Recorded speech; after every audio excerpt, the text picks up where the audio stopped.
J'ai décidé de prendre le temps de répondre aux questions de parents. Voici la première question.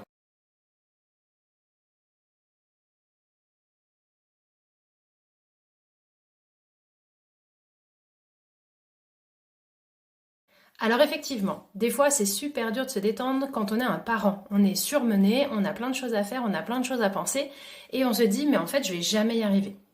Il y a quelque chose que je propose à tous les parents que j'accompagne, c'est de noter 10 activités qui vous donnent de l'énergie. Vous notez vraiment des moments, des situations, des discussions, des personnes qui, quand vous les croisez, vous donnent vraiment de l'énergie. Ça remplit votre intérieur de joie, de sérénité.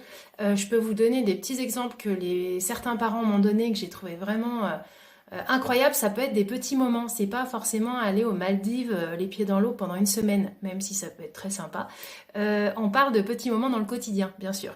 Donc j'ai une maman qui m'avait proposé une idée que j'avais beaucoup aimée, c'est le rayon de soleil en train de boire le café, le rayon de soleil là qui vient et elle est baignée de soleil pendant qu'elle boit son café. J'avais trouvé ça extraordinaire. Une autre maman, elle m'avait dit c'était de téléphoner à une amie un peu particulière qui a une voix qui la rassure, qui a une attitude qui la rassure.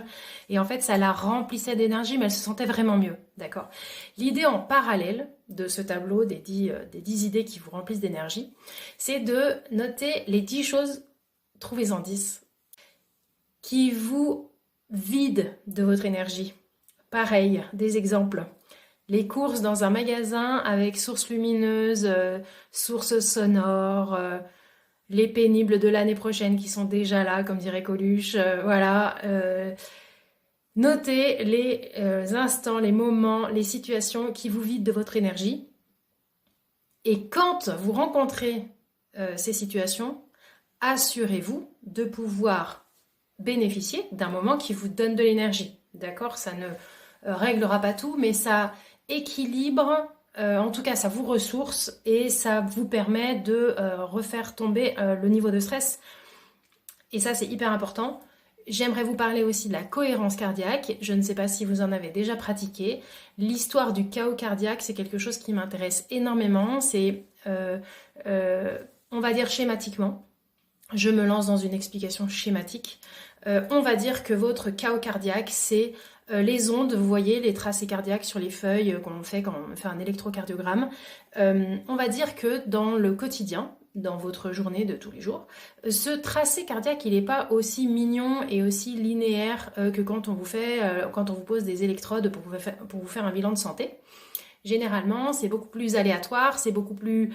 là, par exemple, je fais des mouvements, je vous parle, je suis filmée, donc forcément, mon chaos cardiaque, il doit être un petit peu plus excité que d'habitude.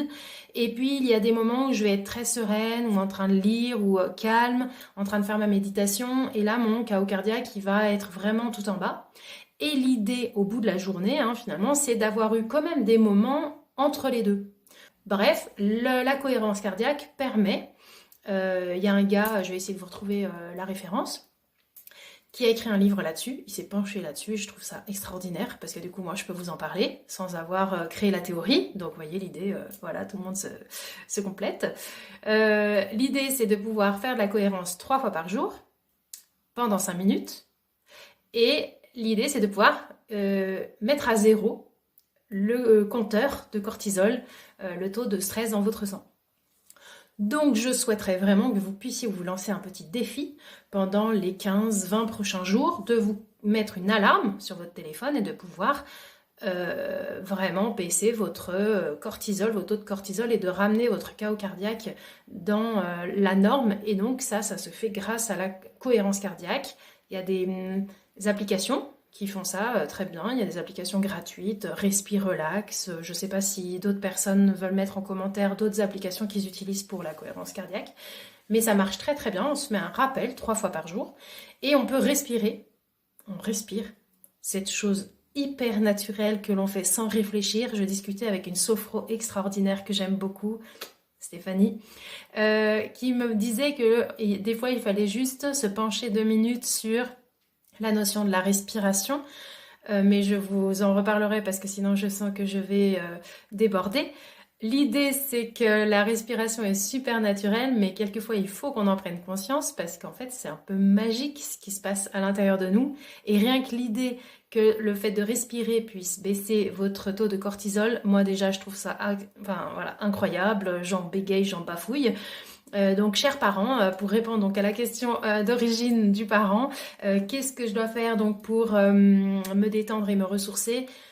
Pensez à des choses qui vous remplissent d'énergie, qui vous font du bien.